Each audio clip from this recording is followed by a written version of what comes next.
जैसे कि ए, बी, सी, डी, ये 4 पॉइंट्स आपको दिखाई दे रहे हैं, लेकिन हमें बोला गया है कि पॉइंट ए और पॉइंट डी, मतलब एक पॉइंट तो ये लो ए और दूसरा पॉइंट ये वाला पकड़ो डी, हमें बताना है पॉइंट ए और पॉइंट डी, इनके बीच में इक्विवेलेंट रेजिस्टेंस कितना है। आप लोग एक बार पहले नोटबुक पे इस डायग्राम को ड्रॉ करो। पॉइंट ए और पॉइंट डी, इनके बीच में इक्विवेलेंट रेजिस्टेंस बताओ। ए और डी के बीच में इक्विवेलेंट रेजिस्टेंस बताना है, ठीक है। तो भैया अगर हम ए और डी के बीच में देखें तो जरा समझना। अच्छा एक चीज और समझो, ए और डी का मतलब ये हुआ कि जो बैटरी कनेक्ट कर रहे हो वो ए और डी के बीच में कर रहे हो। जब आप बैटरी लाओगे ना तो बैटरी का एक टर्मिनल ए से जोड़ोगे और दूसरा टर्मिनल डी से जोड़ोगे, यानी कि बी और सी किसी काम के नहीं है। बी और सी किसी काम के नहीं है। हम ए और डी के बीच में इक्विवेलेंट निकालना चाहते हैं तो बी और सी किसी काम के नहीं है। तो भैया देखो, एक तो हमने इसको पकड़ा ए को, तो ए से हमारे पास क्या है 10 ओम का एक रेजिस्टेंस है। आप लोग भी सॉल्व करो। और यहां पर क्या है, ये एक 10 ओम का रेजिस्टेंस है। फिर यहां पर क्या है, ये भी एक 10 ओम का रेजिस्टेंस है। इधर भी एक 10 ओम का रेजिस्टेंस है। यहां पर एक 10 ओम का रेजिस्टेंस है। फिर हम इधर आ गए, यहां पर एक 10 ओम का रेजिस्टेंस है। ठीक है, बहुत मजेदार क्वेश्चन है डी। अच्छा भैया एक चीज और बताइए, ये जो इधर की ओर एक जा रहा है 10 ओम और एक इधर की ओर जा रहा है 10 ओम, ठीक है 10 ओम, ठीक है, ये W लिखा है, इसको ओम कर लीजिएगा, ठीक है, ये ओम कर लीजिएगा यहाँ पर 10 ओम। अच्छा अब जो मैं पूछ रहा हूं उसको पहले वो आंसर दो। ये बताओ कि इस 10 ओम से और इस वाले 10 ओम से कोई करंट पास होगी? बताइए, ये जो 10 ओम है और ये वाला जो 10 ओम है, क्या इन दोनों से करंट पास होगी?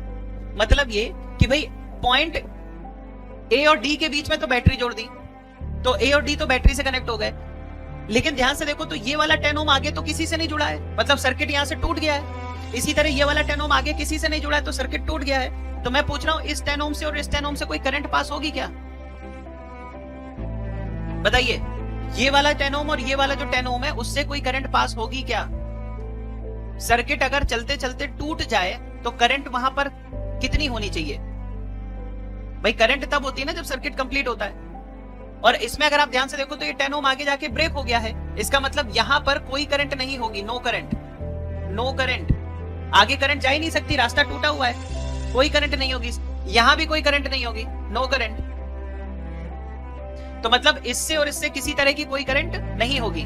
अब आप ये बताओ, इन दोनों से करंट नहीं तो इनको हटा दो, इनको सर्किट से हटा दो, ठीक है, हटा दीजिए सर्किट से, इनको सर्किट से हटा दो। अब देखो आपके सामने क्या बचा, तो एक 10 ओम यहां पर है, फिर एक 10 ओम और 10 ओम यहां पर है, फिर एक 10 ओम और 10 ओम यहां पर है, फिर एक 10 ओम यहां पर है, ठीक है, ऐसे ही तो है 10 10 10 10 10 और 10। लीजिए भाई, अब आपको बताना है इक्विवेलेंट रेजिस्टेंस कितना होगा। यार अब ये तो क्वेश्चन बहुत आसान हो गया।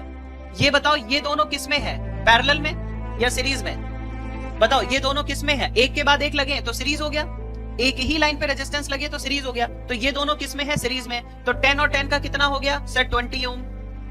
ये दोनों किस में लगे हैं सर, सीरीज में लगे, एक के बाद एक लगे, एक ही लाइन पे लगे, तो 10 और 10 कितना हो गया 20। अब ये बताओ ये 20 और ये 20 किस में हो गया, पैरेलल में, 20 और 20 किस में हो गया, पैरेलल में। पैरेलल में क्या 2 से डिवाइड कर दो तो 20/2 10 हो गया, तो इन दोनों का 10 हो गया। मतलब ये कुछ ऐसा बन गया कि भाई एक 10 ये हो गया, यहां पर 10 आ गया, फिर उसके बाद ये वाला 10 हो गया, मतलब ये 10 हो गया, ये 10 हो गया, ये 10 हो गया, 10 10 10 कितना हो गया यहाँ पर 10 10 10 सीरीज में 30। कोई ऑप्शन है? ये लीजिए